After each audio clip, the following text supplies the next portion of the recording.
So it started raining and I was sitting in the car and I was like, it'd be cool if I just tell random stories that happen. And if I like it, I like it. I'll post them. If not, whatever. But I think I'm going to call it, because this is not an original concept. So let's call this is not an original concept, but I'm doing it. Boom, boom. So this one story I have is going to be, I'm going to take you back some years, man. I'm not going to put the years out there, man, because my age range is a lot different. But this happened in middle school, man. And it's going to be a few people know what I'm talking about because they were there. And we all experienced together as a whole school. I'm talking about one Mr. T. And this is the story of my first real encounter with some kind of celebrity, right? And so what happens, there was a kid at our school, in our middle school, man. I don't remember who it was to save my life, but he won runner up in a essay contest. And the winners, the top three, I believe the top three, it might have been just top two winners. Mr. T would come to their school and speak, which is amazing. Like, so he won. This kid won at my school, and so it was kind of hype to hear, like, we got Mr. T coming to the school to talk to us. Everybody knew who Mr. T was. He's Clubber Lane. He's just this bigger than the A team. He's bigger than life. It wasn't many black people on television when Mr. T was on TV. So he had a lot of, I would say he probably carried a lot of stuff with him, being who he was, being like an ex-bouncer and having him to play the tough guy on television.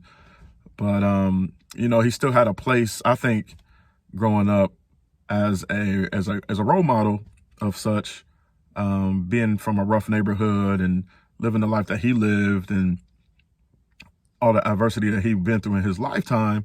It makes an incredible story for anybody who's up for underdog stories. And he's one of them. He's clearly one of them. And he's marketable. And he was marketable to kids because he had Mr. T cereal. He had the Mr. T dolls. I mean, he got the talk recorder things that he had a whole bunch of cool little things. So Mr. T was he was the guy. He was the guy. He was one of the guys. I mean, the 80s, 90s, I mean, we had a lot of the guy type people, but he was in that bunch, I believe. But so anyway, I digress a little. The day he comes to school, I just remember the energy just being so dope. Everybody was excited. We didn't go to one of the best schools in the world. We kind of went to like a school where we had a good fair share of knuckleheads who were just knuckleheads. But everybody was hyped. Knuckleheads to the straight A students. Everybody was kind of hyped.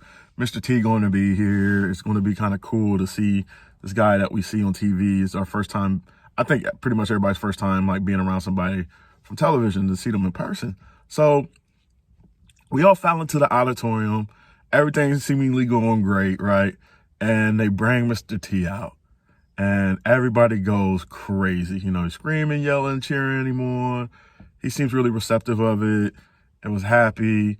And he gets to talking. And whoa, everything went left like so fast with Mr. T. And what happened was he brought the kid up who won from our school. And then he goes, and the first place winner is such and so from Monroe Middle School. Everybody booed.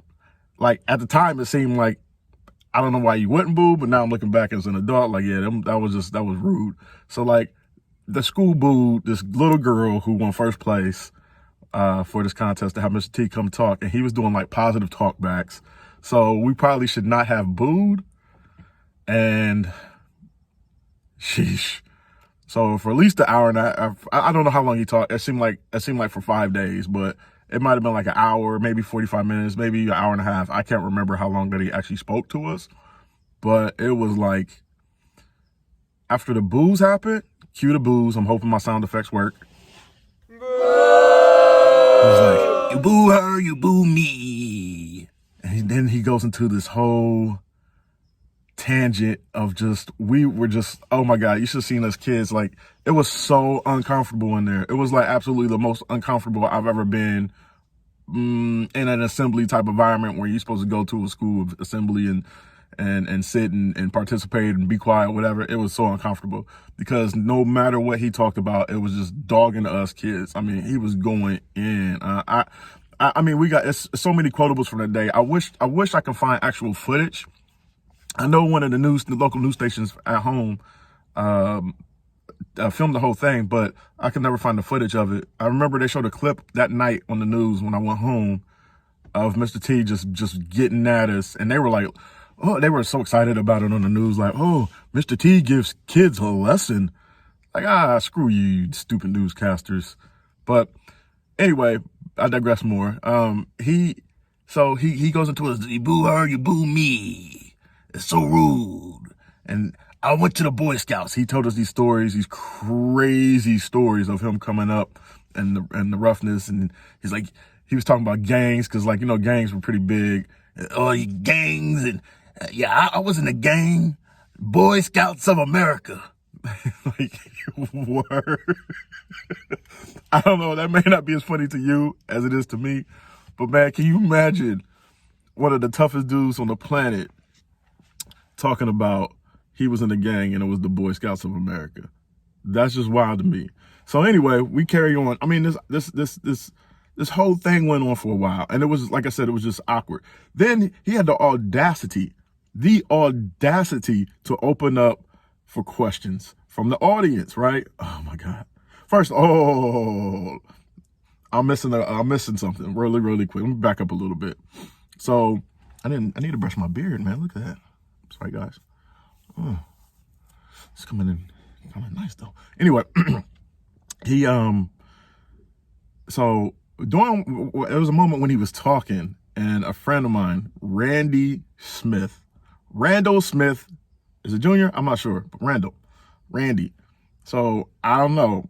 Randy was sitting a few rows behind me. I remember this like it was yesterday. Some of the things I might be sketched about, I remember this. I remember two things really specific about this auditorium event. So Randy was a few rows back, and I remember Mr. T just stopping in the middle of something he was talking about. He was going on. This is crazy because I remember this. He has 4 piercings in one ear and 3 in the other. And it represents Matthew, Mark, Luke, John, the Father, the Son, the Holy Spirit, and his ears. And his mohawk is from some Native American background. He explained it. But it's like, all right, that's cool. And he only had, like, he really didn't have a lot of jewelry on this day. Like, he had his signature. He had like one big chain with a big medallion on it, but he didn't have like that, you know, the 300 chains that he usually caught wearing, you know what I mean? And he seemed like he was in an all right mood at first, but that boo, man, it set him off something horrible. So anyway, I'm telling you, man, I'll be going down rabbit holes and I'll be forgetting the points I'm about to make. But anyway, back to Randy. So he must have been talking to like somebody in the audience, maybe the buddy next to him, whoever sitting next to him. I just remember Steve going, hey, you got the floor. Go ahead. You go ahead and talk. Your turn. Go ahead. And just stood there and just looked like.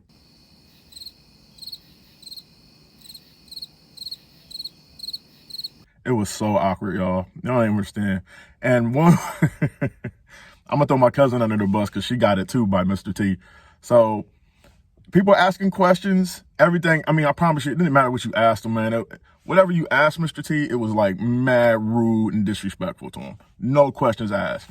So my cousin Melinda, I love you, Melinda. You know I do. But she goes, so what is Mr. T? What is your real name? What is your real name? Oh man, that dude, like, you know what, for better or for worse, I love Mr. T. I love him. He's my screensaver. Hopefully I can cut it and show you guys right here. That's my screensaver. And it's because I'm trying so hard to meet Mr. T out here in LA. I want to meet him as an adult and thank him for that moment because it was absolutely something I will never forget. And it was needed. It was needed. We were knucklehead kids.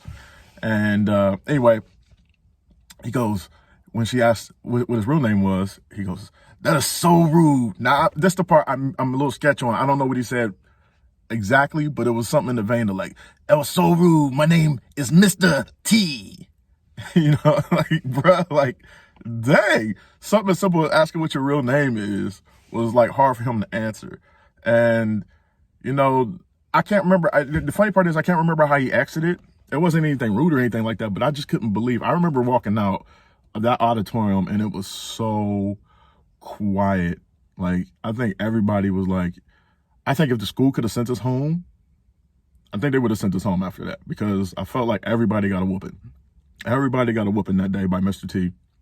And I think I talk about this all the time because it was probably one of the crazy, it's probably one of those stories that you probably should have been there for. And I hope I was able to articulate a little bit of the story well, because it was just that terrifying at the time. But again, like, I would love, I'm trying my hardest to run into Mr. T. I'm gonna show you another picture really quick because he just liked a comment I left on his Instagram the other day. Or this side, whatever side. You'll see it, maybe both. Well, I'll do that because now I gotta do something. Sometimes I can't stand myself sometimes. Anyway, that will be my story for today. That will be the one I will never forget. Mr. T. And you know what? I don't know what his real name is, but you know what? Out of spite, Mr. T, this is your real name right here. How about that? I pity the fool.